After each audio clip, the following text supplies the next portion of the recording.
ఢిల్లీ కోటపై కమలం పార్టీ జెండా ఎగరేయగానే ఏపీ బీజేపీలో లుకలుకలు మొదలయ్యాయని చెప్పుకుంటున్నారు. ఢిల్లీ విజయాన్ని పోలుస్తూ ఏపీలో బీజేపీ ఎందుకు ఎదగలేదనే విశ్లేషణలు మొదలయ్యాయి. కొంతమంది బీజేపీ పెద్ద నేతలు దశాబ్దాలుగా బీజేపీ మీద కంటే సొంత రాజకీయాలకే ప్రాధాన్యతనిచ్చారనే వాదనలు మరలా తెర మీదకొచ్చాయి.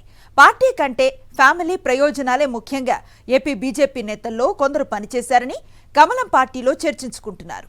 పార్టీ కోసం కష్టపడ్డ వారికి కాకుండా స్వార్థ ప్రయోజనాల కోసం పనిచేసిన వారికే అధిష్టానం పదవులు కట్టబెట్టిందనే విమర్శలు దేనికి సంకేతం? ఎట్టకేలకు ఢిల్లీ కోటలో బీజేపీ పాగా వేసింది. వరుసగా మూడోసారి అధికారం దక్కించుకోవాలని చూసిన ఆమ్ ఆద్మీ పార్టీని నిలువరించిన కమలం పార్టీ తనదైన రీతిలో అధికారంలోకి వచ్చింది. ఈ సంబరాలు సాగుతున్న వేళ ఏపీ బీజేపీకి కొత్త సమస్య వచ్చి పడింది. ఇంకి పెళ్లి సుబ్బి చావుకూర్చుందన్నట్లుగా ఆంధ్రప్రదేశ్ బీజేపీపై ఆ పార్టీ నేతలు విమర్శల చిట్టా విప్పారని సమాచారం. దీనికి నిదర్శనంగా నిలుస్తోంది బీజేపీ సీనియర్ నేత లక్ష్మీపతి రాజా సోషల్ మీడియా వేదికగా ఎక్స్లో వదిలిన బాణం. ఘన విజయానికి కారణమైన బీజేపీ కీలక నేతలకు అభినందనలు తెలుపుతూనే ఏపీలో బీజేపీ నాయకత్వాన్ని టార్గెట్ గా చేసుకుని బీజేపీ సీనియర్ నేత లక్ష్మీపతి రాజా చేసిన సోషల్ మీడియా వ్యాఖ్యలు ఏపీ రాజకీయాల్లో సంచలనంగా మారాయి. ఆంధ్రప్రదేశ్ లో బీజేపీ నాయకత్వం పార్టీ కోసం పనిచేయకుండా స్వార్థ ప్రయోజనాల కోసం పనిచేస్తోందని, పార్టీ ఇచ్చిన బాధ్యతల్ని, పదవుల్ని, అవకాశాలను దుర్వినియోగం చేస్తున్నారని ఎక్స్ ద్వారా లక్ష్మీపతి రాజా అభిప్రాయపడ్డారు. పార్టీ కోసం త్యాగం చేసిన కార్యకర్తలను విస్మరిస్తూ బీజేపీ సమిష్టి సంప్రదాయ కుటుంబం కోసం కాకుండా పక్కింటి కుటుంబ ప్రయోజనాల కోసం పాకులాడుతున్నారని ఆయన విమర్శలు గుప్పించారు. బీజేపీ సిద్ధాంతాలను ప్రజల్లోకి తీసుకుపోవడం ద్వారా ఢిల్లీలో బీజేపీ విజయం సాధించిందని, కానీ ఏపీలో 3.5 దశాబ్దాలుగా ఆ పని జరగలేదని, నాయకత్వ లోపమే ప్రధాన కారణమని ఆయన అభిప్రాయపడ్డారు.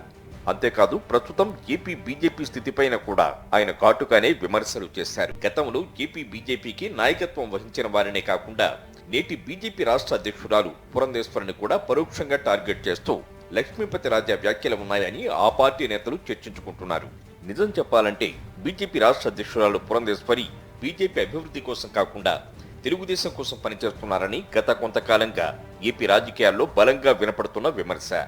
ఏపీలో బీజేపీని టీడీపీకి బి టీమ్ గా మార్చారని రాజకీయ పరిశీలకులు కూడా పలు సందర్భాల్లో వ్యాఖ్యానించారు.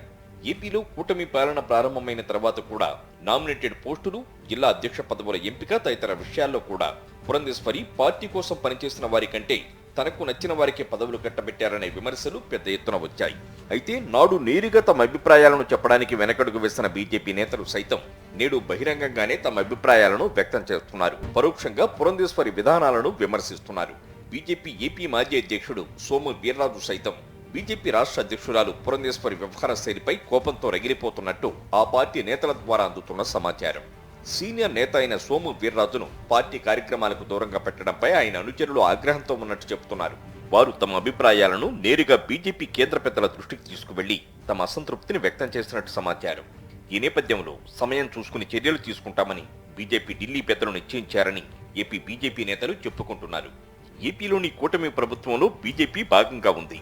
ఈ నేపథ్యంలో రాష్ట్రంలో బీజేపీ ఎదుగుదలకు అధ్యక్షురాలు పురంధేశ్వరి ఎలాంటి చర్యలు తీసుకోలేదని, నిజం చెప్పాలంటే అందుకు విరుద్ధంగా పనిచేస్తున్నారని బీజేపీ నేతలు చెప్పుకుంటున్నారు. గత ఏడాది జరిగిన సార్వత్రిక ఎన్నికల్లో తెలుగుదేశాన్ని అధికారంలోకి తీసుకురావడమే లక్ష్యంగా పురంధేశ్వరి పనిచేశారు తప్ప బీజేపీ ఎదుగుదల కోసం పనిచేయలేదని కాషాయ పార్టీ నేతలు చర్చించుకుంటున్నారు. ఇదే విధంగా ఏపీ బీజేపీ తీరు కొనసాగితే రాష్ట్రంలో పార్టీ పరిస్థితి యథావిధిగా ఎక్కడ వేసిన గొంగడి అక్కడే అన్నట్టుగా ఉంటుందని అభిప్రాయపడుతున్నారు. నేరుగా పార్టీ అధ్యక్షురాలు పురంధేశ్వరి పేరు ఎత్తకపోయినా సరే సోషల్ మీడియా ఎక్స్ వేదికగా బీజేపీ సీనియర్ నేత లక్ష్మీపతి రాజా చేసిన వ్యాఖ్యలు ఎవరిని ఉద్దేశించినవో చాలా సులువుగా తెలిసిపోతున్నాయని రాజకీయ విశ్లేషకులు అభిప్రాయపడుతున్నారు.